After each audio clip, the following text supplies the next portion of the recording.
اذان کا جواب دینا شرط ہے، سنت ہے یا واجب ہے؟ بہار شریف میں لکھا ہے کہ اذان کا جواب دینے کا حکم ہے. جب اذان دی جائے تو اس وقت بات چیت، کام کاج جہاں تک ممکن ہو روک کر اس کا جواب دے، ثواب ہوتا ہے اس کا. مدینہ کے تاجدار صلی اللہ علیہ وسلم نے ایک بار فرمایا، اے عورتو، جب تم بلال کو اذان و اقامت کہتے سنو تو جس طرح وہ کہتے ہیں تم بھی کہو کہ اللہ پاک تمہارے لیے ہر کلمے کے بدلے 1,00,000 نیکیاں لکھے گا اور 1,000 درجات بلند فرمائے گا اور 1,000 گناہ مٹائے گا. خواتین نے یہ سن کر عرض کی، یہ تو عورتوں کے لیے ہے، مردوں کے لیے کیا ہے؟ فرمایا مردوں کے لیے دگنا یعنی ڈبل. ابھی جو حدیث ہم نے سنی اس کی تفصیل سن لیجیے. اللہ اکبر اللہ اکبر یہ 2 کلمات ہیں.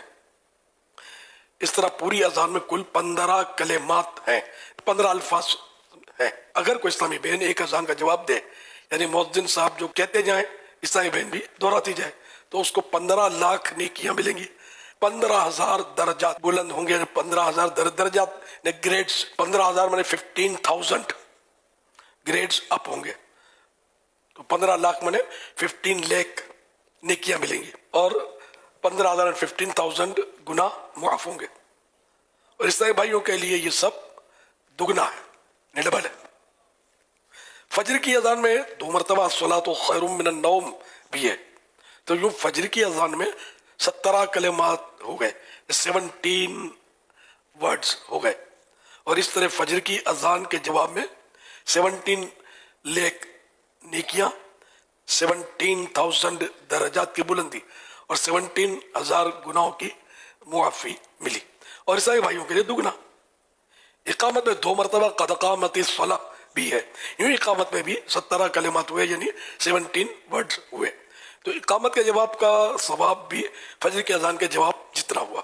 الحاصل اگر کوئی اسلامی بہن اہتمام کے ساتھ روزانہ 5 نمازوں کی اذانوں اور 5 اقامتوں کا جواب دینے میں کامیاب ہو جائے تو اسے روزانہ 1,62,00,000 نیکیاں ملیں گی، 1,62,000 درجات بلند ہوں گے اور 1,62,000 گناہ معاف ہوں گے. اور اسلامی بھائی کو دگنا یعنی 3,24,00,000 نیکیاں ملیں گی، 3,24,000 درجات بلند ہوں گے اور 3,24,000 گناہ معاف ہوں گے. تو یوں بہت ساری نیکیاں اذان میں لوگ مصروف ہوتے ہیں، بات چیت کر رہے ہوتے ہیں، جو کر رہا ہے وہ کر رہے ہوتے ہیں، جاری ہوتا ہے، مطلب جو اس کا کوئی نوٹس نہیں لیتے، ایزی لے رہے ہوتے ہیں. تو ایسا نہیں کرنا چاہیے. اذان ہو تو سائلنٹ ہو کر جواب دینا چاہیے. اب جگہ جگہ سے اذانوں کی آوازیں آ رہی ہیں، تو یہ کہ ہر اذان کا جواب تو ہر ایک دے نہیں سکتا. دے تو بھی صحیح ہے، ثواب ہے. نہ بھی دے تو ایک اذان کا جواب دے دیا تو وہ کافی. اب اپنے بات چیت کاروبار میں لگ گیا تو کوئی حرج بھی نہیں ہے. تو یہ تحریک کیسے چلے؟ یہ بالکل تحریک ہو جائے، بالکل مومنٹ چل جائے کہ نہیں یار بس یہ اذان کا جواب دینا ہے، بس اذان کا جواب دینا ہے. مارکیٹوں میں بھی ادھر یہاں وہاں اذان کی آواز آتی ہے تو کوئی نوٹس کرتا نہیں ہے جنرلی، تو مسجد بھی نہیں کرتے. گھر میں اسلامی بہنیں کچن میں ہیں، کام کر رہی ہیں، پکا رہی ہیں، موبائل پہ باتیں کر رہی ہیں، اذان کی آواز آ بھی رہی ہوتی ہے، نہ ان کا پکانا بند ہوتا ہے.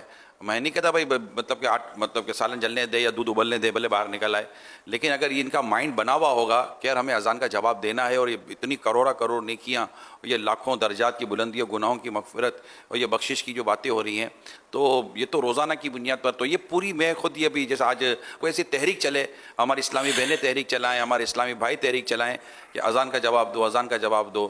تو اگر یہ ہم خاموش ہو جائیں گے اور ایک بھی میں نے دیکھا ہے کہ اذان کا جواب دینا شروع کر دیتا ہے، وہ ہو تھوڑا مین، بعض اوقات جو صدر مجلس ہوتے ہیں نا، جو مین اسلامی بھائی ہوتے ہیں یا کوئی مین فرد ہوتے ہیں، اگر وہ خاموش ہو جاتے ہیں نا تو میں نے دیکھا ہے کہ عام ساتھ بیٹھے ہوئے بھی خاموش ہو جاتے ہیں. وہ تھوڑا سا اشارہ کرتے ہیں، اذان کا جواب دے دیتے ہیں.